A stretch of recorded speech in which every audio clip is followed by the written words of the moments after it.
Um feliz sábado, sejam todos bem-vindos a mais um culto através desta rede de transmissão, através do YouTube, do canal da nossa igreja. Que bom nós estarmos juntos para louvarmos e engrandecermos o nome de nosso Deus, pois Ele é digno de todo louvor e toda adoração. Pedimos licença para entrar dentro da sua casa, dentro do seu lar, seja aonde você estiver com o seu dispositivo.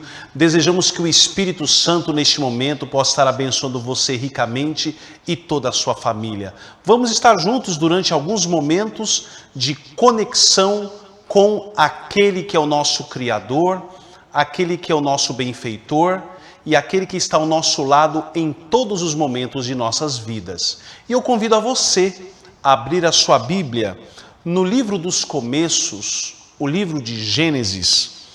A palavra do Senhor nos diz no versículo 3, Gênesis capítulo 2, verso 3, as seguintes palavras: E abençoou Deus o dia sétimo e o santificou, porque nele descansou de toda a sua obra que Deus criara e fizera. Amém. Neste momento nós iremos orar ao Senhor e pedir a sua presença sobre o culto de hoje. Querido Deus, amantíssimo Pai Celestial, muito obrigado pelas tuas bênçãos, pela tua bondade, pelo teu sacrifício, por haveres enviado o teu Filho Jesus Cristo ao mundo para morrer pelos nossos pecados. Queremos pedir que o Senhor possa estar conosco, guiando todos os nossos passos. Abençoe a tua palavra, a tua mensagem no culto de hoje, para que seja uma bênção para todos os nossos internautas. É o que nós te pedimos e agradecemos no doce e amorável nome de Jesus. Amém.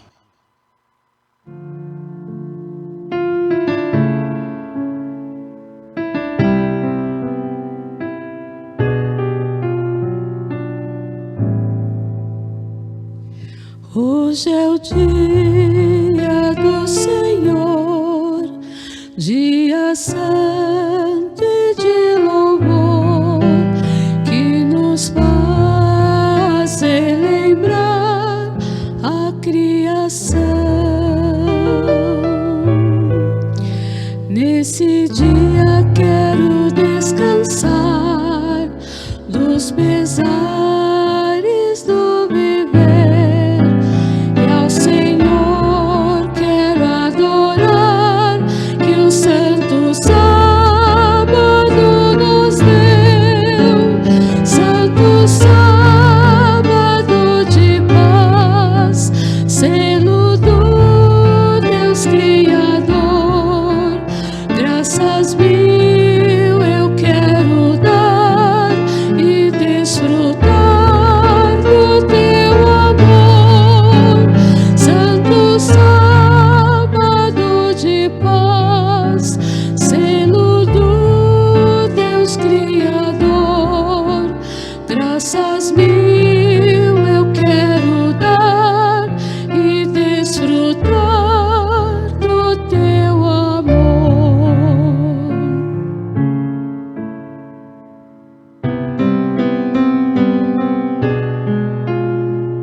A semana se passou, quão ansioso eu estou, e feliz quero adorar que o santo sábado chegou, santo sábado de paz, selo do Deus Criador.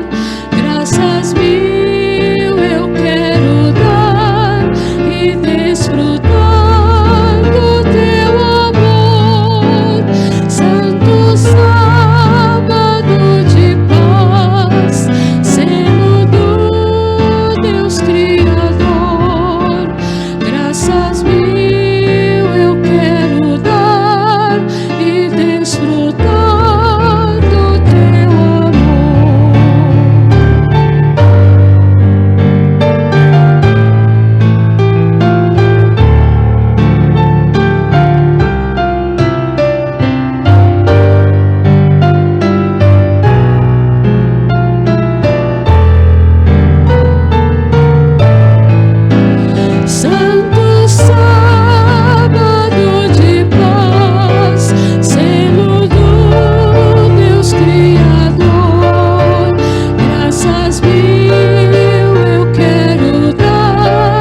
Após ouvirmos esse belo hino de louvor ao nosso Deus, desejamos que você, que está conectado conosco, esteja desfrutando da alegria e da paz do céu.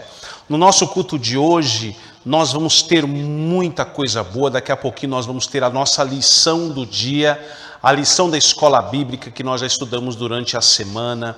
Nós vamos ter os minutos de saúde, vamos ter o momento da gratidão. Então não saia daí, porque esse culto foi feito para abençoar ricamente a sua vida espiritual. E não se esqueça de dar o seu like, clicar naquela mãozinha. O seu like é muito importante para que mais pessoas possam ser alcançadas, para que essa transmissão possa chegar cada vez mais longe. Então dê o seu like. Quanto mais likes recebemos, mais pessoas alcançamos. Então vamos fazer isso agora mesmo? Vamos dar aqui o nosso like para que mais vidas sejam impactadas. Não se esqueça de compartilhar o link dessa transmissão. Coloque aí nos seus grupos do WhatsApp, nos seus contatos, para que mais vidas sejam abençoadas. E não deixe de se inscrever em nosso canal, clicar no sininho para receber todas as notificações. E neste momento, nós chegamos a um momento muito especial, onde nós vamos estudar a nossa lição da escola bíblica. E nós temos a alegria de ter conosco o irmão Cênio Valenzuela, que é o departamental, é o líder do departamento de jovens aqui da Associação Assamo, que abrange os estados de Rondônia e Acre. E ele vai, nesse momento, compartilhar conosco a lição do dia. Você, irmão Cênio.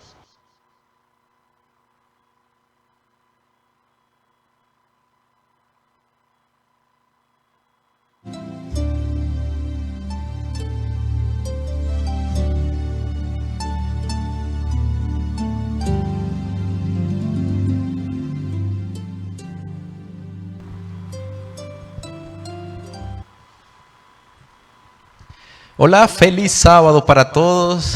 Estamos mais uma vez aqui diante de vocês, muito contente por estar aqui com vocês para participar de nossa lição de Escola Sabatina, uma lição muito interessante. Lembrando que nosso trimestre está falando sobre epístolas de Pedro. Então, vamos pegar nossa lição, vamos abrir nosso dispositivo, nosso telefone, vamos participar dessa lição maravilhosa. Vamos compartilhar também o link da programação para que outras pessoas conheçam um pouco mais sobre essa lição tão importante. Muito bem, nosso título de nossa lição é bastante interessante. Para hoje estaremos estudando a lição número 7, que tem como título Um apelo a maridos e mulheres. Então, essa lição, realmente Deus deseja que possamos extrair as lições mais importantes, lembrando que, em outras palavras, vem falando sobre essa instituição divina, que é o matrimônio, né? O versículo da introdução, nós vemos que ele está em 1 de Pedro, capítulo 3, versículo 2, testemunhando a vossa maneira de ser honesta e respeitosa, né? Então, me chama muito a atenção o pensamento que é apresentado como introdução, que está em Mente, Caráter e Personalidade, volume 1, página 157. Vamos ler esse pensamento. Fala: o lar é um lugar sagrado demais para ser contaminado com vulgaridade, sensualidade e recriminação. Três coisas interessantes que o Senhor apresenta e que nós precisamos estar alerta, vigiando sobre estas coisas. O lar é considerado como um lugar sagrado, e o fato de ser considerado como um lugar sagrado já deixa uma lição impactante em nossa vida. Ou seja, nós precisamos fazer deste lar essa definição que é apresentada, um lugar sagrado. E continua falando o texto: há uma testemunha que declara: conheço as tuas obras, que o amor e a verdade, a bondade e a paciência sejam as plantas cultivadas no jardim do coração. É um resumo, é um pensamento geral de toda a lição que nós estaremos vendo hoje. E nosso tópico do dia domingo vem falando sobre uma qualidade bíblica frequentemente despercebida, né? Qual é essa qualidade? Qual você acha que é essa qualidade que muitas vezes é despercebida hoje em dia, né? E aqui esse tópico, queridos internautas, queridos amigos, querida família em Cristo Jesus, vem falando sobre um princípio interessante e que muitas vezes é mal compreendido pela sociedade, né? Hoje se mal interpreta esse princípio. Você sabe qual é esse princípio?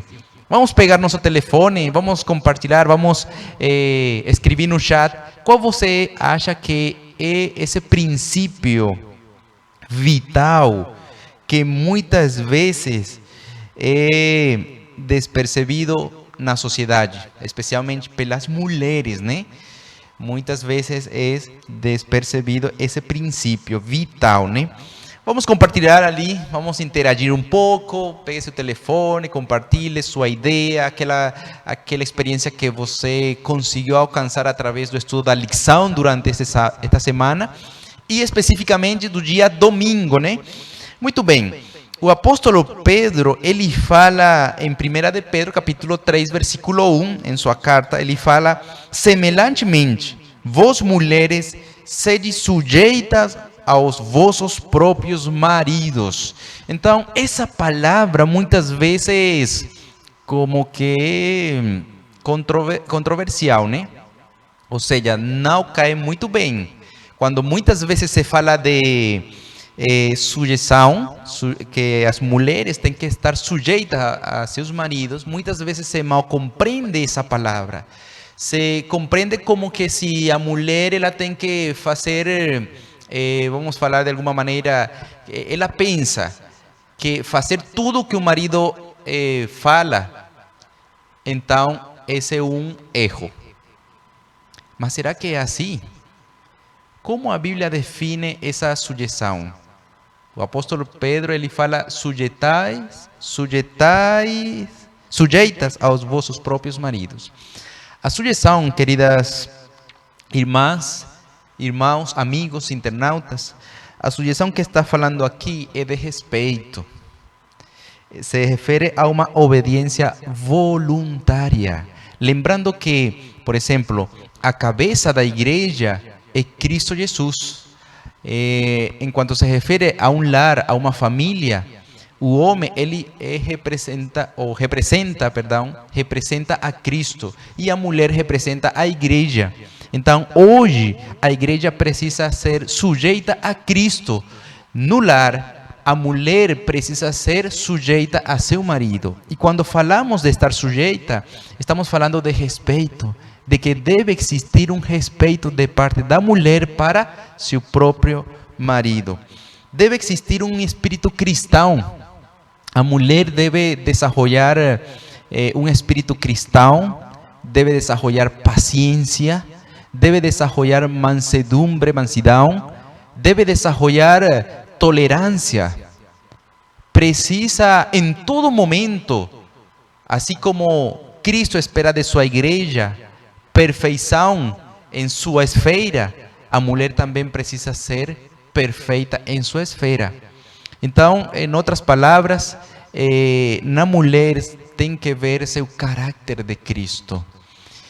Por exemplo, estamos falando de um homem que poderia ser incrédulo, mas mesmo que ele seja incrédulo e a mulher seja cristã, mesmo assim, ela precisa respeitar a ele. Porque no momento de que o homem, ele incrédulo, ele não desista, não fale: olha, não quero viver com você. Mientras ele não fale isso e ele prefira viver com ela, então ela deve respeitar a ele, mesmo que ele seja incrédulo. E se ele é crente, ainda mais tem que respeitar, né?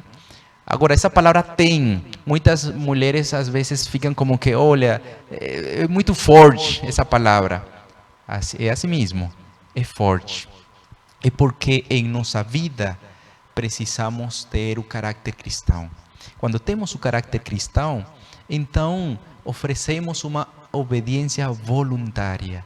E fazer as coisas de uma maneira, mesmo que em nossa maneira de pensar ele não mereça, o fato de nós de estar casados, então a mulher precisa ter esse respeito, assim como a igreja tem esse respeito a Cristo Jesus.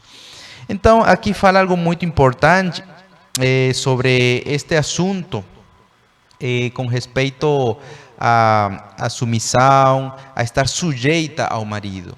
A pergunta B deste tópico fala que qual é a maneira mais eficaz de uma esposa convertida a ganhar seu marido incrédulo? Ali amplia um pouco mais sobre o que nós estamos falando. Se o marido ele é incrédulo, como você poderia ganhar a ele para Cristo? Através de sua atitude.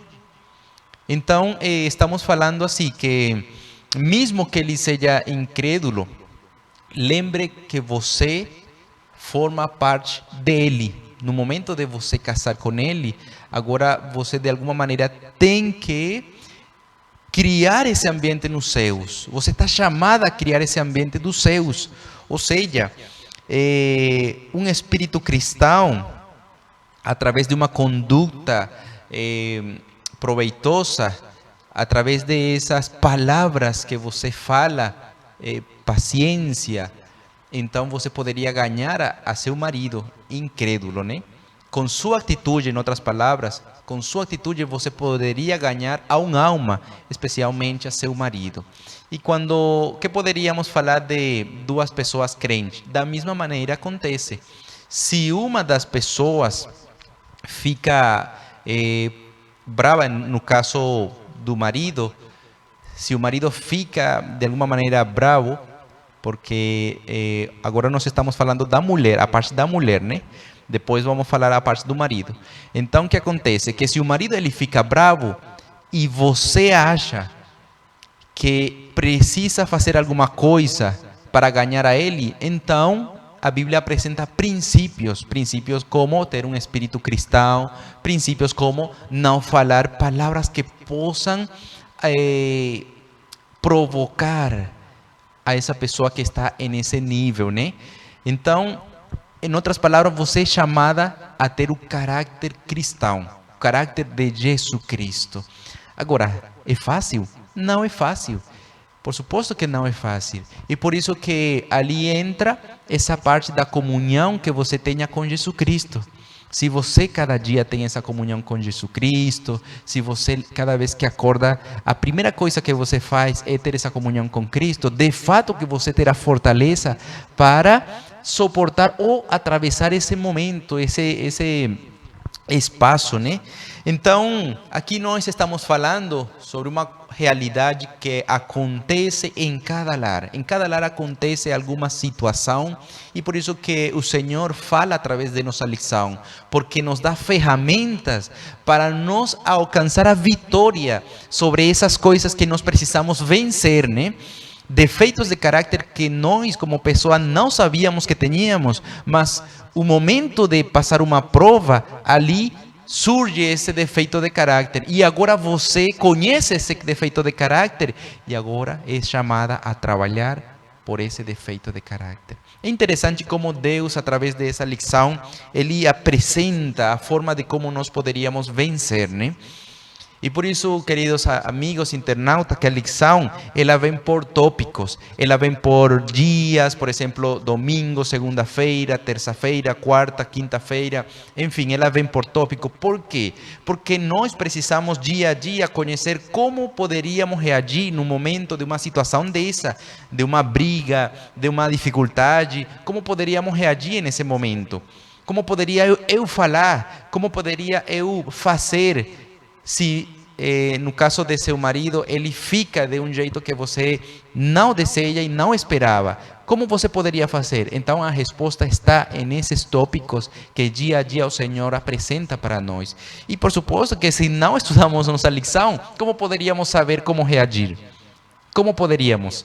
Pelo contrário, a situação empeora, a situação empieza a ficar terrível. Por quê? Porque no caso da mulher, se suma a essa situação terrível e termina em um assunto que não se espera.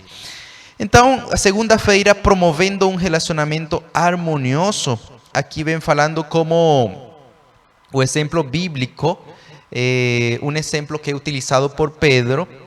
Ele utiliza para falar sobre o relacionamento da mulher para com seu marido, né? E aqui fala que apresenta um exemplo de Sara e Abraão. Me chama muito a atenção que Sara, a esposa de Abraão, ela chamou a seu marido como Senhor. Inclusive aqui apresenta o versículo 6, como Sara obedecia a Abraão, chamando-lhe Senhor, da qual vós sois filhas, fazendo bem e não temendo nenhum espanto. Então, Sara chamava a Abraão como Senhor. Por quê? Por tema de respeito. É interessante que hoje se ha perdido esse assunto. Claro que poderia ser um assunto de costume, mas o fato de Sara chamar Senhor a Abraão está querendo dizer que Sara respeitava muito a Abraão. Ele respeitava, ela era muito paciente, ela veia Abraão como sempre Deus desejou que nós consideremos o matrimônio. Ela veia Abraão como aquele que formava parte de uma instituição divina. O matrimônio é isso, uma instituição divina, um lugar sagrado, um lar sagrado.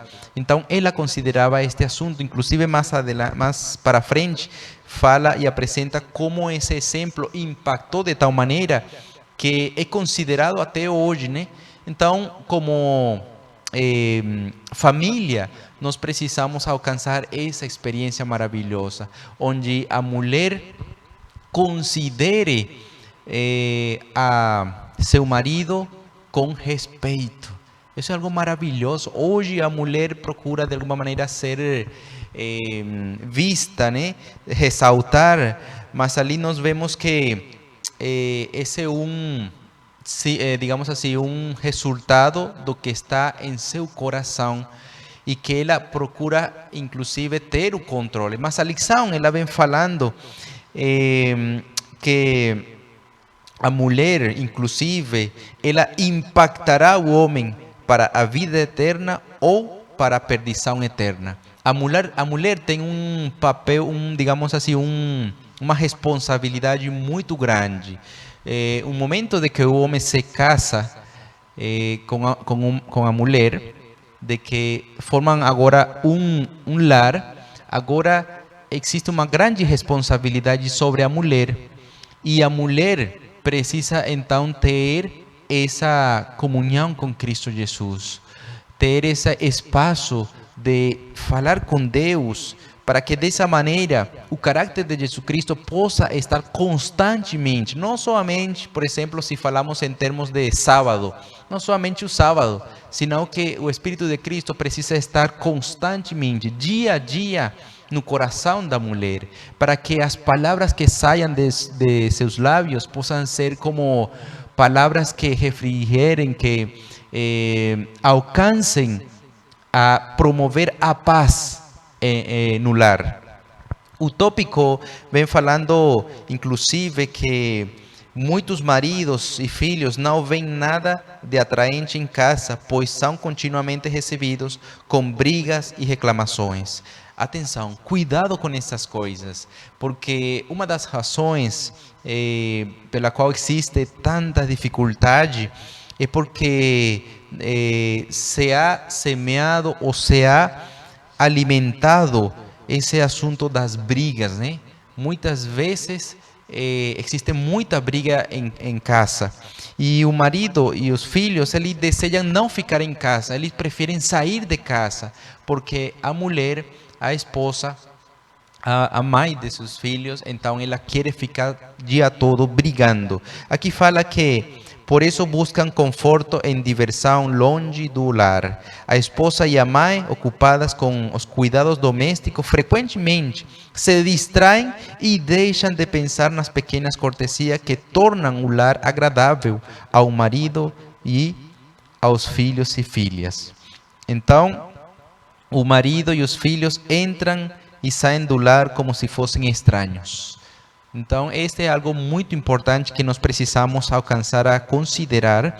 E aqui fala também que a esposa do ministro, que não é dedicada a Deus, não ajuda ao marido. Então, o papel digamos assim, da mulher é fundamental, é muito importante. Se ela não deixa que o Espírito de Deus dirija ela em todo momento, ela poderia, como nós falamos anteriormente, poderia ser uma causa de que o marido alcance a salvação ou como também a perdição, né? Aqui vem falando também a terça-feira formas perigosas de orgulho e como uma esposa cristã se torna atraente e cativante em todos os aspectos. Ali apresenta aquele capítulo de Provérbios, capítulo 31, onde fala e descreve aquela esposa diligente que procura em todo momento suprir as necessidades do lar. E me chamou muito a atenção algo muito interessante que nós, inclusive, vimos aqui no tópico de segunda-feira. Aqui fala assim: embora a esposa ou mãe de família possa cumprir suas obrigações externas com precisão, ela talvez reclame constantemente da escravidão a qual está destinada, exagerando o peso de sua responsabilidade e restrições ao comparar sua situação com o que ela considera ser a vida superior da mulher. Enquanto ela anseia em vão por uma vida diferente, está alimentando um descontentamento pecaminoso e tornando seu lar muito desagradável para o marido e os filhos. Então, existe uma responsabilidade que recai sobre a mulher, a esposa, mãe. Ela é chamada para alcançar algumas responsabilidades, cumprir algumas responsabilidades. E é interessante que em todo momento deve ser considerado o Espírito de Cristo. Finalmente, quem consegue ter o Espírito de Cristo em seu coração conseguirá alcançar, efetuar todas essas atividades sem murmuração e, sobretudo, será uma ajuda, como falou Deus no momento de unir Adão e Eva, uma ajuda idônea, né? Muito bem. Muitas vezes, a quem uma mulher não convertida, muitas vezes tenta atrair. E quais são as consequências? Uma mulher que não é convertida, ela pode tornar-se uma tentação para outras pessoas, especificamente aos homens, né? Uma mulher não convertida, ela sempre vai procurar enfrentar ao marido. Ela sempre vai procurar manifestar de alguma maneira que ela é capaz de ter o controle. E será que é assim? Será que esse é o ideal do lar que Deus deseja? Nós mais para frente estaremos vendo algo muito interessante que tem que ver também com o marido, né? Aqui também apresenta, queridos internautas, haverá mulheres que se tornarão tentadoras e farão o possível para atrair e conquistar a atenção dos homens. Vestuário chamativo e extravagante muitas vezes estimula a paixão carnal de quem o usa e desperta desejos inapropriados em que o contempla. Então, nós vemos ali como muitas mulheres, inclusive a Bíblia apresenta alguns exemplos de como algumas mulheres intentaram e, de fato, que conseguiram pois foram as consequências, né? Ou seja, aqui apresenta que o vestuário é muito importante ser considerado no momento de uma mulher cristã, uma mulher de Deus, aquele vestuário que fala descreve o caráter de Cristo, mas também apresenta aquele vestuário que se pode convertir em uma tentação. Aqui fala algo muito importante, fala assim: a Bíblia ensina as modéstias no vestir, isso proíbe ostentação no vestir, bem como cores chamativas e excessos de enfeites. Qualquer dispositivo destinado a chamar a atenção para o usuário ou despertar a admiração dos outros está fora da maneira modesta de vestir que a palavra de Deus ordena. Então, qualquer coisa que nós usemos e que chame a atenção se constitui, então, um assunto que poderia levar a pessoa a ter uma visão totalmente diferente ao que Deus apresenta em sua palavra, né? Muito bem, até aqui, de uma maneira resumida, eu acho que cada um de vocês alcançou uma perspectiva diferente, mas também algo muito interessante é que tudo está sendo canalizado, basado em aquelas coisas que Deus estabeleceu e que não é o homem quem estabeleceu o comportamento da mulher no momento de formar parte do lar cristão. É muito importante a parte da mulher e agora nós vamos falar sobre o dever do marido, né? E quarta-feira vem falando sobre após apelar às esposas, que séria advertência Pedro dirige aos maridos e qual é a consequência espiritual de ignorá-la. Então aqui, se vocês perceberam, nós vemos um copo de vidro, né? E ele é muito, como fala aqui a palavra de Deus, ele é muito fraco. Muitas vezes, muitos de nós hemos alcançado a quebrar algum copo de vidro, né? E por quê? Por que razão muitas vezes se quebra algum copo? Pelo descuido, né? Muitas vezes tem um descuido e finalmente termina o copo quebrado. Então, o copo de vidro, aqui como nós estamos vendo, ele é muito fraco. E a palavra de Deus convida os maridos, a nós, a que precisamos cuidar a mulher, considerando que ela poderia ser como um copo, como este copo que nós estamos olhando aqui. Olha só, ele é um copo totalmente de vidro e ele, qualquer movimentação que a gente poderia ter com ele, ele poderia quebrar. Da mesma maneira, nós precisamos ter um cuidado com quem? Com a mulher. A mulher, ela é muito fraca, ela é frágil e precisa ser cuidada pelo marido. É chamada para que seja cuidada pelo marido, né? Então, seguindo também o que nós estivemos falando no princípio, o marido também representa a Cristo.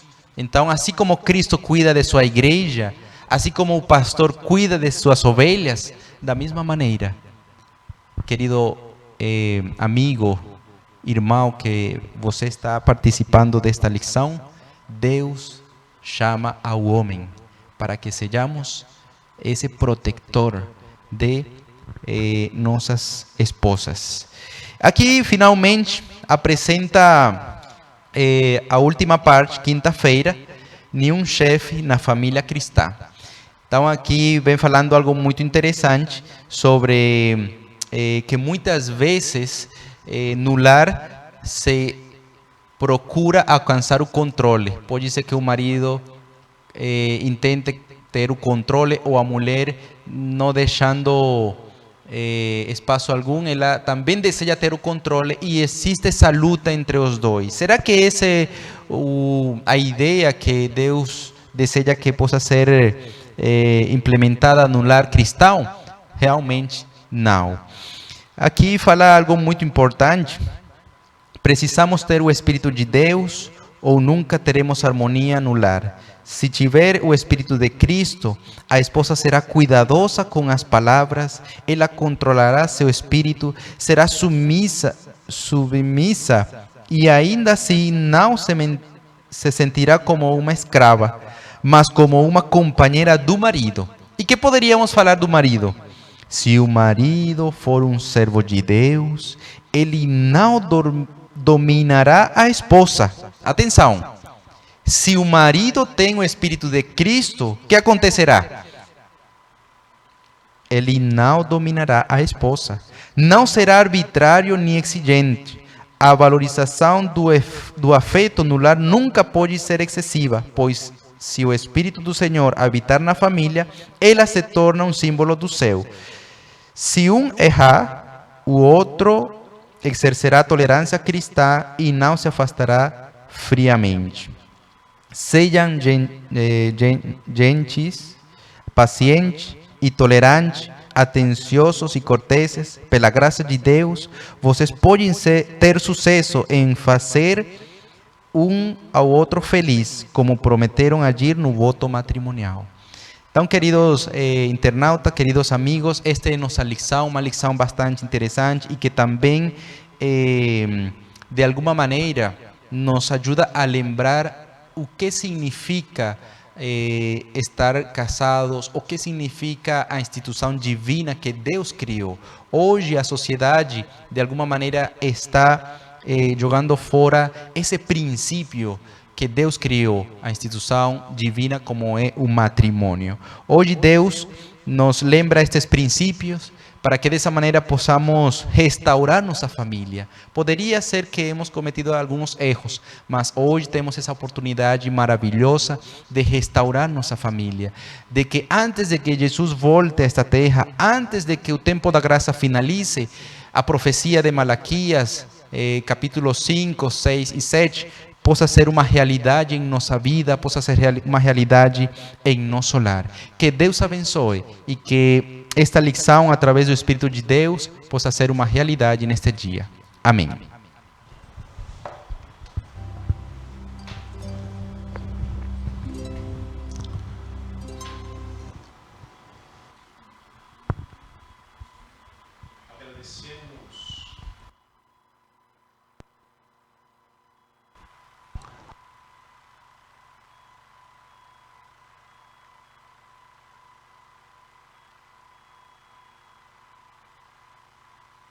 Agradecemos ao irmão Sênio por haver estado conosco e passado esta importante lição que falou sobre a família do esposo com a esposa, e que todos nós possamos aprender essas belas lições da palavra de Deus para o nosso enriquecimento espiritual. Nós chegamos ao momento todo especial do nosso culto, que é o momento da gratidão, onde nós vamos agradecer ao Senhor por tantas bênçãos que Ele nos tem concedido. A obra de pregar o Evangelho é algo sublime, algo espetacular. E a gente precisa estar empenhado nessa grande obra de pregação. E é isso que nós temos feito através do canal Rede Conectados. É levar a palavra de Deus a almas que ainda não conhecem. Nós estamos ainda no início do nosso projeto. Existem muitos investimentos, muitas coisas que ainda precisam ser feitas. Mas é o que nós temos para o momento. E a sua ajuda é muito importante para fazer a obra de Deus crescer e prosperar. Você pode contribuir com a sua oferta voluntária, os seus dízimos, as suas primícias, para que o Evangelho possa chegar cada vez mais longe. Vai aparecer na sua tela o nosso Pix ou o QR Code para você aproximar o celular também e fazer a sua doação. Enquanto doamos para a causa do Senhor, vamos ouvir um belo hino de louvor ao nosso Deus.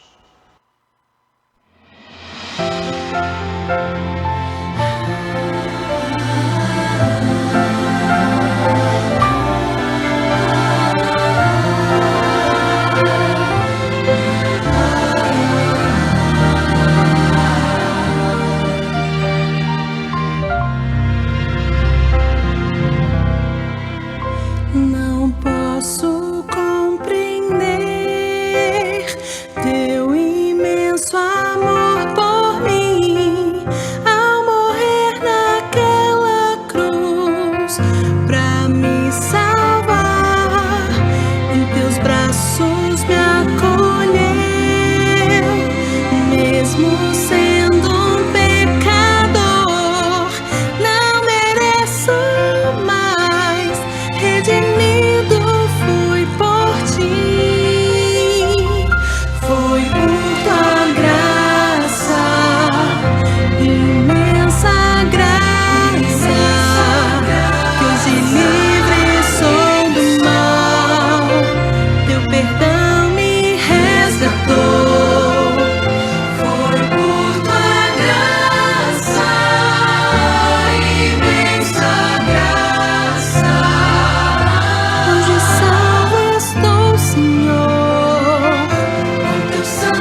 em servo se tornou, deixando as glórias lá do céu, escolheu se humilhar em meu lugar, açoitado foi por mim, de espinhos coroado foi, sua vida entregou, nova chance tenho enfim,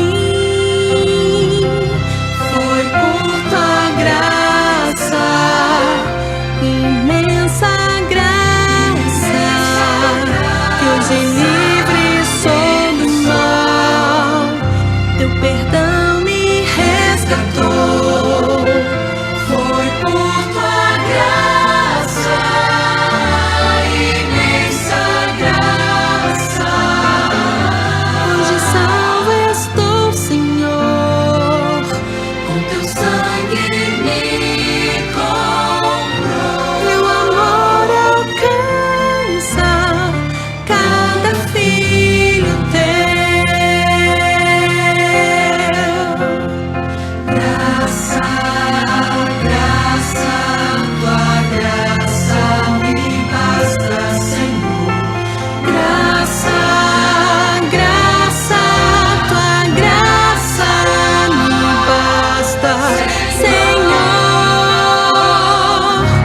foi por tua graça, imensa graça, hoje salvo estou, Senhor, com teu sangue me comprou, teu amor alcança cada filho teu,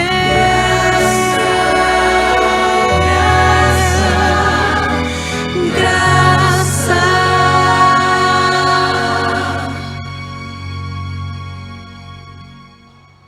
Agradecemos ao Grupo Identidade Musical pelo belo hino apresentado, que o Senhor seja grandemente louvado e engrandecido. Chegamos ao momento todo especial, que são os minutos de saúde.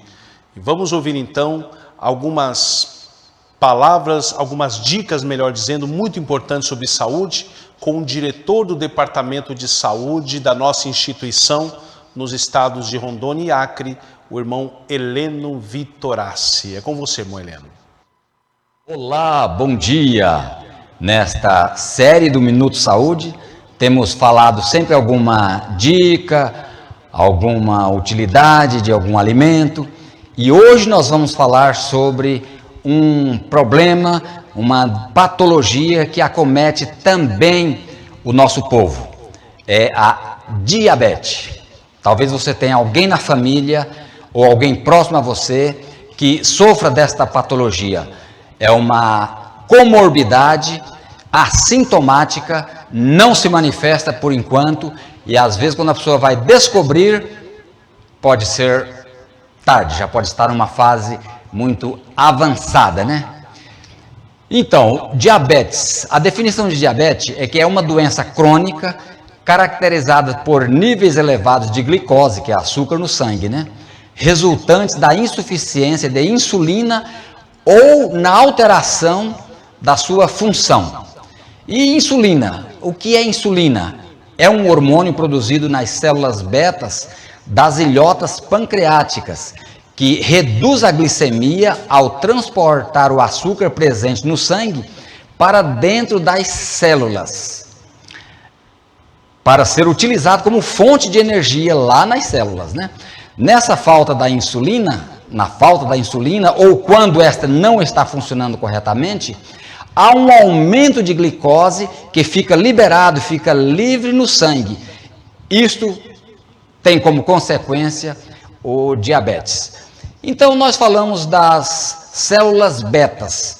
Lá no pâncreas tem uma outra região onde temos também as células alfas. As células alfas, elas produzem um outro hormônio, que não é o insulina, é o glucagon.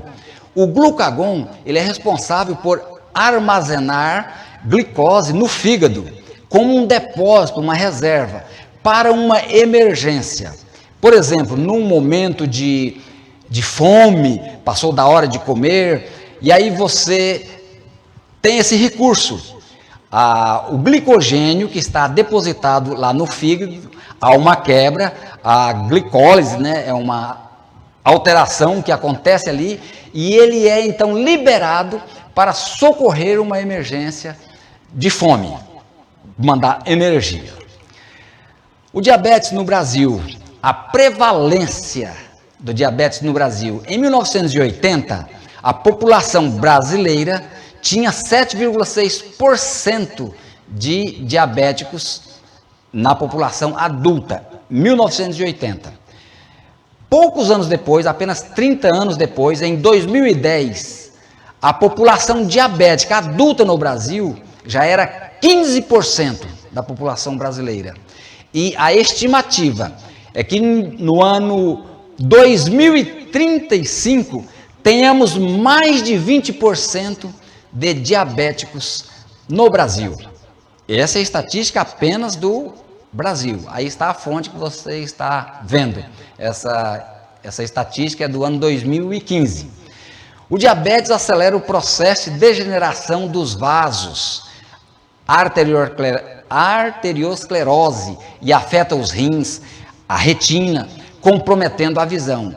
A arteriosclerose abre caminho para hipertensão arterial, acidentes vasculares, insuficiência renal, catarata, segundo o livro do Dr. Buarim, de 2005. O diabetes, ele é advindo de predominantemente de uma alimentação. Ele é despertado por uma alimentação errada. Nós precisamos de comer glicose, de comer carboidratos. As nossas células precisam dessas substâncias para o corpo. O problema da diabetes está no desequilíbrio, no excesso de carboidratos, de alimentos brancos, refinados. Você sabia que a massa refinada, ou seja, a farinha de trigo, a farinha refinada, o índice glicêmico da farinha de trigo é muito maior do que o índice glicêmico do próprio açúcar. Se você comesse 1 quilo de açúcar, 53% deste quilo de açúcar seria transformado em glicose, 53%. Se você comer 1 quilo de farinha branca de trigo, 73% é transformado em glicose no seu corpo. Concluímos que a farinha branca contém mais glicose para o diabético do que o próprio açúcar.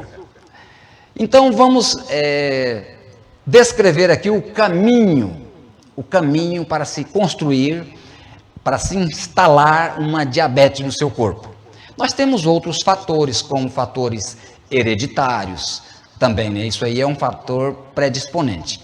Mas a principal causa entra por aqui, ó, pela boca.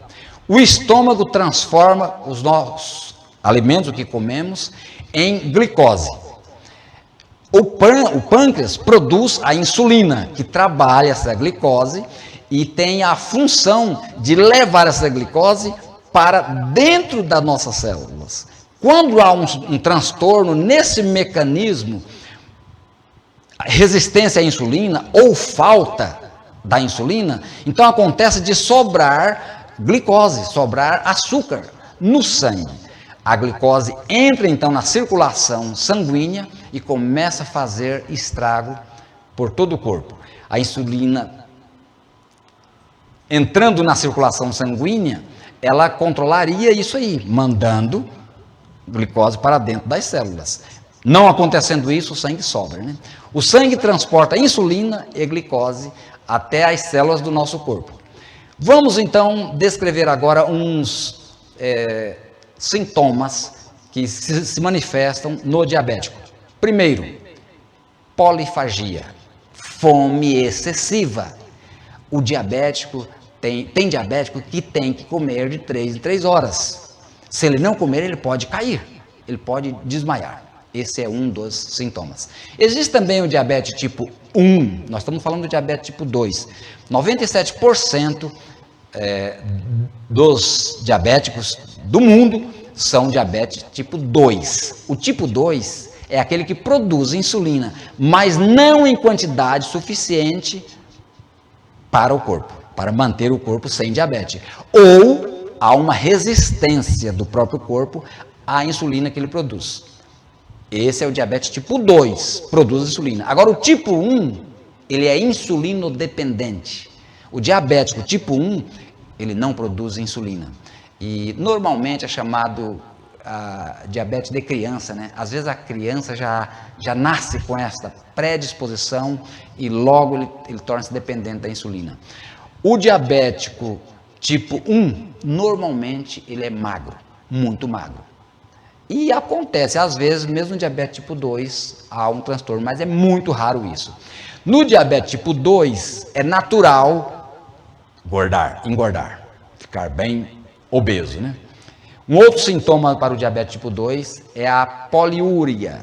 A poliúria é a urinação excessiva. O diabético vai muito ao banheiro, elimina muito líquido, né? Um outro sintoma é fraqueza, desânimo, cansaço, a pessoa está sempre cansada. Outro sintoma é polidipsia, sede excessiva. O diabético tipo 2 normalmente acorda várias vezes à noite para tomar água. Parece que a água nunca satisfaz, toma muita água. Por isso, a urinação excessiva também. E outros sintomas também são comuns no diabético tipo 2, como feridas. Se tem um machucadinho no pé ou na perna, demora muito a cicatrização. Um outro sintoma são infecções frequentes, infecções urinárias, infecções da pele, infecções genitais, e pode acontecer também alterações na visão borrada, turva, de manhã especialmente quando levanta, há um momento assim que a visão fica toda obscura. São sintomas comuns ao diabético. Vamos agora ao diagnóstico. Como diagnosticar uma pessoa se tem ou não diabetes? Hoje é muito fácil, é muito simples, você pode fazer até na farmácia, um teste do dedo, é um teste capilar. Apenas uma pontinha, uma picadinha, e se tira uma gota de sangue e se faz ali o teste. Esse teste não é muito seguro. Por quê? Ele não está levando em conta o que a pessoa comeu nos últimos 2 dias, o que jantou ontem, fez o teste de jejum, e aí pode dar uma glicose elevada, né? Um índice elevado de glicose. Mas isso não é seguro. O teste mais seguro é o HB, é a hemoglobina glicada. A hemoglobina é uma proteína das nossas células. Ela é responsável por transportar oxigênio, por transportar ferro. E ela também, essa hemoglobina, vai carregar também a carga de glicose. Interessante. Na hemoglobina glicada, é feito um teste de sangue, né? Um teste de sangue, tem que extrair um pouco de sangue, e avalia-se os últimos 70 a 100 dias. Então, se tira uma média. Ali vai ter picos de glicose e vai ter picos de hipoglicemia. Então, se tira a média. Por isso, é o mais preferido pelos os médicos, ou para um diagnóstico mais seguro, é a hemoglobina glicada. Maior ou igual a 6,5% é diabético. Já se diz diabético. Então, a hemoglobina de jejum, aquele teste capilar, ele não deve dar mais do que 126. O ideal é que esteja até 99. Esse aí é o teste capilar, né? Passou de 126, tem que ter muito cuidado. Muito cuidado. Já pode ser considerado um pré-diabético. E existe também o teste oral de tolerância à glicose. Esse é um teste interessante.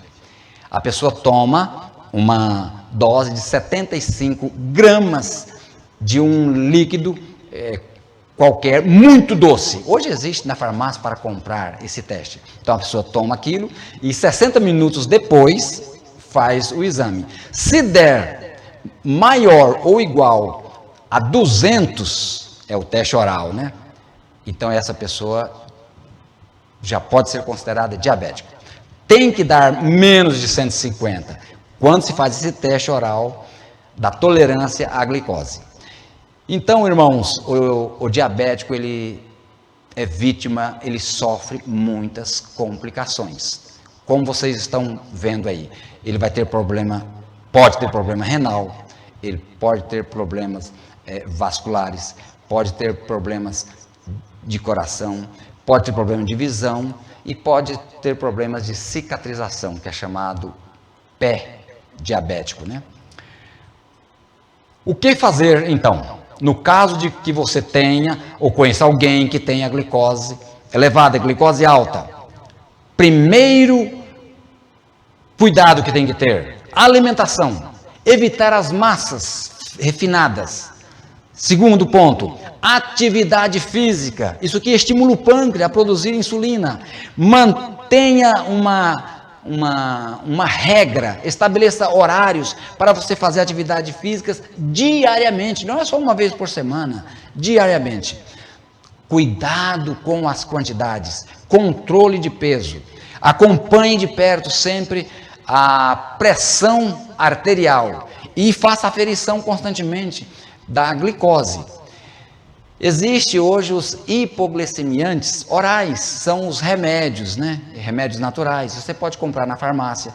Uma outra opção também, em casos de glicose muito elevada, tem que aplicar a insulina capilar, né? Se aplica no melhor lugar, na barriga. E outras prevenções que tem que ter é com o açúcar. Evite as bebidas gaseificadas e adocicadas. Uma garrafinha de refrigerante, uma latinha de refrigerante de 360 ml contém mais de 50% em peso de açúcar. É muito doce. Evite as massas brancas, o macarrão branco, arroz branco, as bolachas, os biscoitos brancos. Prefira integrais e, de preferência, torrado. Se comer alguma massa que seja integral e torrada. Evite os achocolatados, as balas, os doces, os sorvetes. Toda a linha de refrigerantes, de enlatados, além dos conservantes, dos corantes, dos acidulantes, tem também altos índices de açúcar. E tire o pão branco da sua dieta, da sua vida. Procure alimentos crus, naturais. Coma muitas folhas. Faça do lugar de sua compra a feira, não o supermercado. Evite os enlatados, as conservas. E no programa de atividade física, cuidado, procure orientação de um profissional, não vá fazer por conta. Você tem que fazer uns testes primeiro de coração, de batimento cardíaco, de pressão, para ver as suas possibilidades e siga a recomendação do seu orientador, professor de educação física ou do seu médico, seja natação, seja caminhada, seja um trabalho manual, ou na academia, ou subir escadas, ou barra, ou flexão. Invente alguma atividade física, isso vai te ajudar muitos. Procure cuidar do seu peso, tem que controlar o peso. E certas coisas que se usam por aí, nós nem precisamos mencionar, né? Que é o tabagismo, o uso de cigarros, né? E o etilismo, é o uso de bebidas alcoólicas. A gente já não usa isso, né? Então aqui fica a dica: não esqueça de consultar o seu médico, o seu profissional de saúde, o seu farmacêutico, periodicamente, especialmente se você tem mais de 40 anos. A diabetes persegue mais depois dessa idade. Que Deus te abençoe. Agradecemos ao irmão Heleno Vitorassi por importantes dicas que possamos cuidar do nosso maior patrimônio, que é o nosso corpo, que foi nos dado pelo Senhor, e possamos cuidar desta máquina para que possamos conservá-la com saúde durante muito tempo. E chegamos a um momento todo especial, que é o momento da Palavra de Deus, e hoje vamos juntos estudar o tema, o dia de repouso.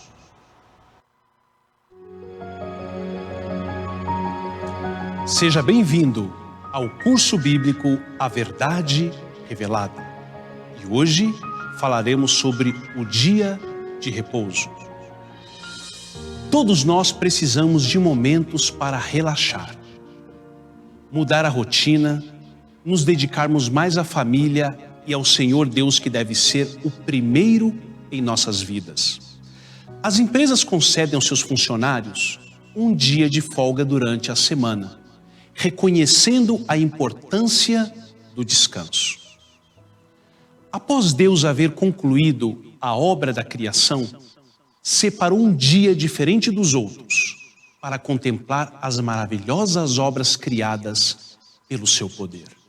Leamos no livro dos começos, o livro de Gênesis, no capítulo 2, versículos 2 e 3, narram as seguintes palavras. E havendo Deus acabado no dia 7º a obra que fizera, descansou no 7º dia de toda a sua obra que tinha feito. E abençoou Deus o dia 7º e o santificou, porque nele descansou de toda a sua obra que Deus criara e fizera. Na lei dos 10 mandamentos, especificamente o 4º, no livro de Êxodo, capítulo 20, versículos 8 a 11, a palavra de Deus diz assim: Lembra-te do dia do sábado para o santificar. 6 dias trabalharás e farás toda a tua obra, mas o 7º dia é o sábado do Senhor teu Deus. Não farás nenhuma obra, nem tu, nem teu filho, nem tua filha, nem o teu servo, nem a tua serva, nem o teu animal, nem o teu estrangeiro que está dentro das tuas portas. Porque em 6 dias fez o Senhor os céus e a terra, o mar, tudo o que neles há. E ao 7º dia descansou. Portanto, abençoou o Senhor o dia do sábado e o santificou. Querido aluno, nós encontramos 3 aspectos com respeito ao sábado, que está em Gênesis capítulo 2, versículos 3 e 4, confirmado pelo 4º mandamento da lei divina de Êxodo capítulo 20. Deus fez 3 coisas: descansou, abençoou e santificou. Eu tenho em minhas mãos um objeto chamado a Bíblia Sagrada. Este não é um livro comum, mas eu gostaria de fazer uma breve ilustração com você. Vamos dizer que este livro fosse um livro comum. E Deus chegasse e dissesse: a partir deste momento, eu estou abençoando este livro. Eu te pergunto, ele seria um livro comum? É claro que não, porque ele recebeu a bênção de Deus. Mas se além de Deus abençoar, Deus chegasse e dissesse: a partir deste momento, eu santifico este livro, ele seria mais sagrado ainda, porque além de Deus abençoar, Deus santificou. E de acordo com o dicionário de língua portuguesa, a palavra santificar quer dizer tudo aquilo que é separado para um fim sagrado. Então, querido amigo, querida amiga, o sábado, o 4º mandamento da lei divina, foi separado para o fim sagrado. Como a Bíblia denomina o dia anterior ao sábado? É importante relembrar que o único dia que Deus deu nome foi o 7º dia, que tem o nome de sábado. E no Evangelho de Lucas, vamos abrir nossas Bíblias, capítulo 23, a partir do versículo 54 até o 56, a palavra do Senhor diz assim: E era o dia da preparação, e amanhecia o sábado, e as mulheres que tinham vindo com ele da Galileia seguiram também, e viram o sepulcro, e como foi posto o seu corpo. E voltando elas, prepararam especiarias e ungüentos, e no sábado repousaram conforme o mandamento. A Bíblia denomina de forma muito clara o dia que vem após o sábado e o dia anterior ao sábado. O dia anterior ao sábado é o dia de sexta-feira, denominado o dia da preparação. Era o dia em que todas as pessoas faziam todos os seus afazeres para receberem o sábado do Senhor, sem estresse, sem ansiedade, sem preocupações, para juntos louvar e engrandecerem o nome do Senhor. E o dia que vem após o sábado está também na palavra de Deus, em Lucas capítulo 23, no versículo 56. Vejamos. E voltando elas, prepararam especiarias e ungüentos, e no sábado repousaram conforme o mandamento. Aquelas mulheres, elas guardaram o sábado conforme o mandamento. Prepararam o corpo de Jesus e foram santificar o sábado. E o dia que vem após o sábado está em Lucas capítulo 24, verso 1, que diz: E no primeiro dia da semana, muito de madrugada, foram elas ao sepulcro, levando as especiarias que tinham preparado, e algumas outras com elas. Nós percebemos aqui que o único dia que Deus deu nome foi o sábado. E a Bíblia chama o dia que nós chamamos domingo hoje de o primeiro dia da semana. E as mulheres foram no primeiro dia da semana ao sepulcro e não encontraram Jesus lá. Queridos, o sábado é um dia sagrado. Foi estabelecido pelo Criador Deus, o mais sábio da humanidade. E precisamos fazer uma importante pergunta: quando começa e quando termina o sábado? Vamos ver o que diz a Bíblia? Abramos em Levítico, capítulo 23, versículo 32. Diz assim: Sábado de descanso vos será, então afligireis as vossas almas, aos 9 do mês à tarde. De uma tarde a outra tarde celebrareis o vosso sábado. De uma tarde a outra tarde. Por que será que a Bíblia não usa a expressão noite? Porque um dia termina ao pôr do sol e não à meia-noite, como o paganismo implantou dentro do cristianismo. Tem até um ditado popular que as pessoas dizem assim: olha, vamos aproveitar enquanto é noite. Mas, queridos, a palavra de Deus nos diz que o dia termina ao pôr do sol. E ali se começa um outro dia. Então, na sexta-feira, ao pôr do sol, começa um outro dia. E esse dia se chama sábado. O sábado era o dia de culto principal, tanto nos dias de Cristo, como nos dias de seus apóstolos. No livro de Atos dos Apóstolos, capítulo 18, versículo 4, vejamos o que nos dizem as Escrituras. E todos os sábados disputava na sinagoga e convencia a judeus e gregos. Vamos fazer uma breve análise deste texto. Aqui nos diz que o apóstolo Paulo, aos sábados, estava na igreja pregando a palavra de Deus. Há muitas pessoas que ainda não conheciam as verdades do cristianismo. Em Atos capítulo 16, versículo 13, nós encontramos mais uma confirmação. Dizem assim as Escrituras: No sábado saímos da cidade e fomos para a beira do rio, onde esperávamos encontrar um lugar de oração. Então o apóstolo Paulo, ele esteve em uma região onde não havia igreja. É isso que o texto nos dá a entender. E na beira do rio se reuniu com algumas famílias, algumas pessoas, e juntos fizeram o culto maravilhoso. Eu te pergunto, existe algum fundamento bíblico para a observância do domingo? Você alguma vez já encontrou a palavra domingo na Bíblia? esta palavra não existe. Nós encontramos o primeiro dia da semana. Porém, em nenhum versículo bíblico, nós encontramos a declaração de que Deus mandou repousarmos, descansarmos e santificarmos o domingo como dia santo. Isso não existe na Bíblia. Nem na Bíblia grega, nem na Bíblia hebraica, nem na Bíblia de Jerusalém. Não existe nenhuma referência em nenhum pergaminho da história. Agora eu te pergunto, o que diz Mateus capítulo 5, verso 17? Preste atenção neste texto. Leiamos. Não cuideis que vim destruir a lei ou os profetas. Não vim destruir, mas cumprir.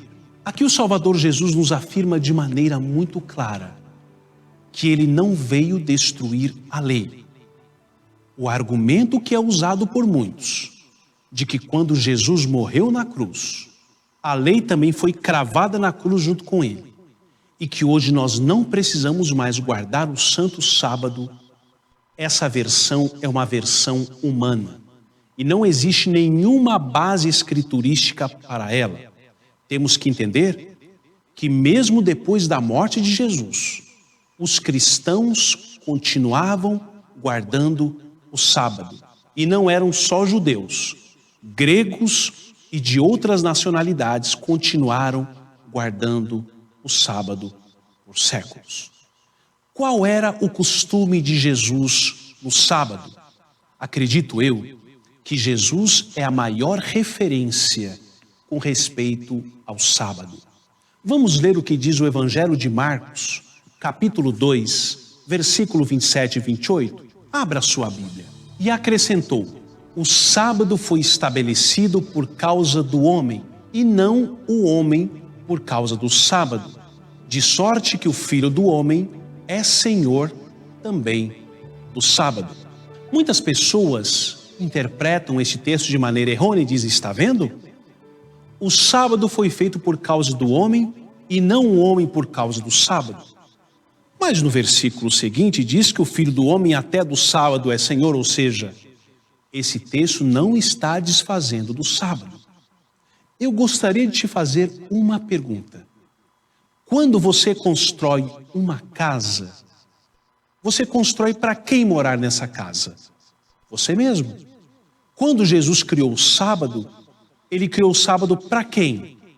Para a nossa própria felicidade, para a nossa própria alegria. E o próprio Jesus também criou o sábado para ele mesmo se deleitar nas obras maravilhosas que havia criado.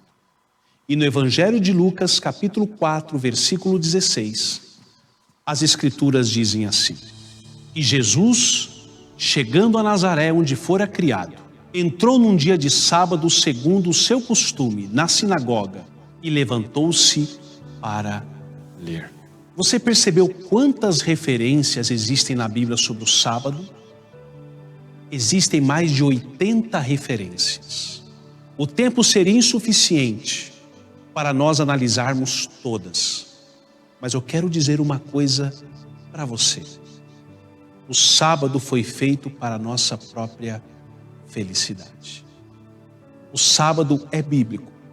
O sábado está no Velho e repetido no Novo Testamento. Este mundo está um caos. A vida muito corrida.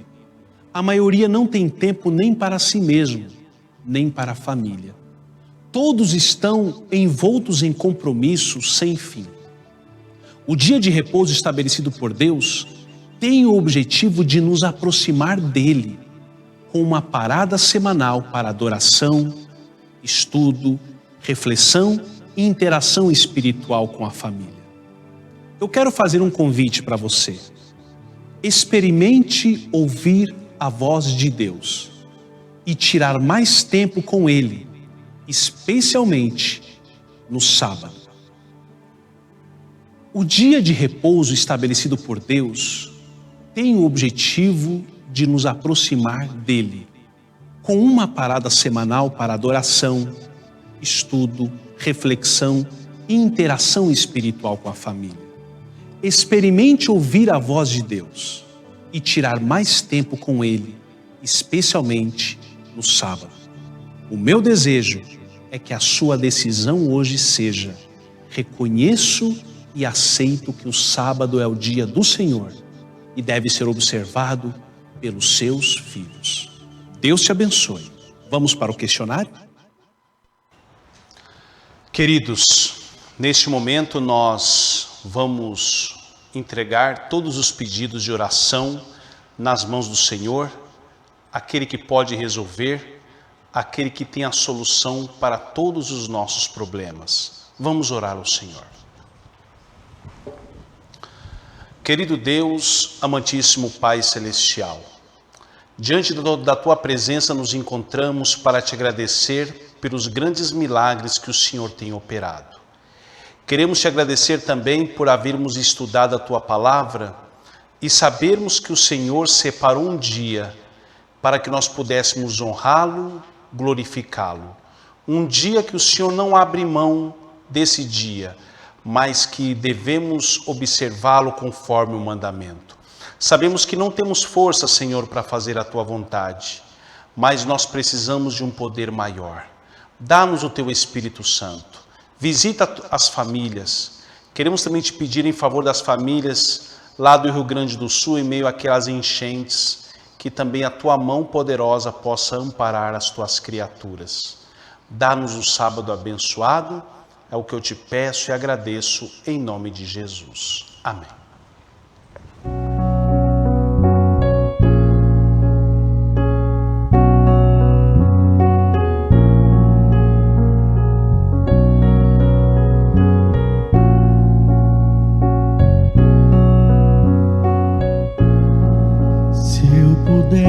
Desprender-me do pecado que impregnou meu ser, distanciando meu viver para longe do meu Salvador.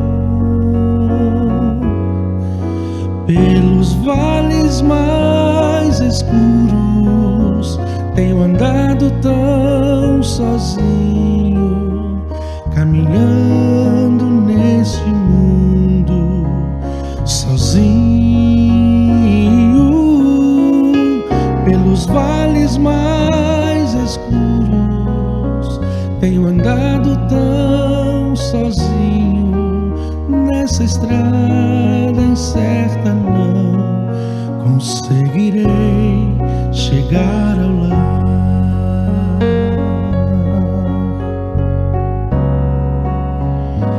Meu Jesus diz: vem que eu te espero, eu te amo, quero livrá-lo do pecado, da tristeza de vagar em solidão. Vem, entrega a sua vida, te perdoo com meu sangue, eu paguei pra te salvar, morri por ti. Vem, vem pra luz.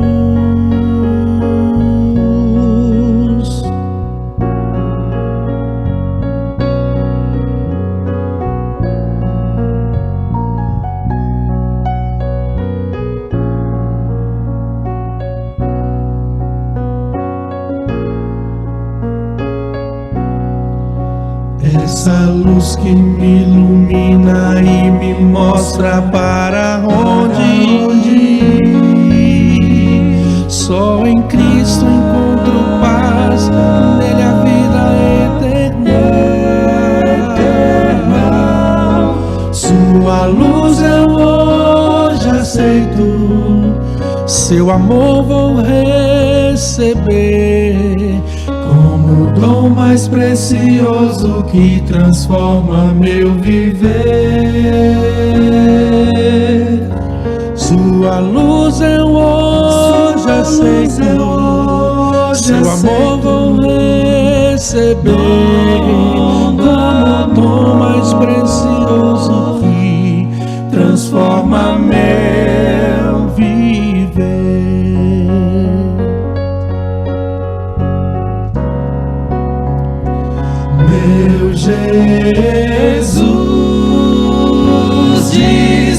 vem que eu te espero, eu te amo. Quero livrá-lo do pecado, da tristeza, e solidão. Vem, entrega a sua vida, te perdoo com meu sangue. Eu paguei pra te salvar, morri por ti. Vem, vem pra luz. Meu Jesus diz, vem que eu te espero, eu te amo. Quero livrá-lo do pecado, da tristeza, e solidão. Vem, entrega a sua vida, te perdoo com meu sangue. Eu paguei pra te salvar, morri por ti. Vem, vem pra luz.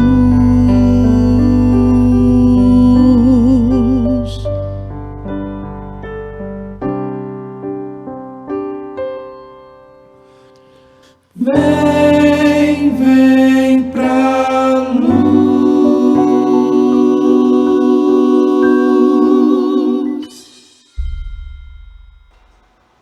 Agradecemos a você que esteve conosco durante este culto. Que Deus possa te abençoar ricamente e convidamos você para amanhã, domingo, participar do nosso culto de louvor e adoração. Deus te abençoe.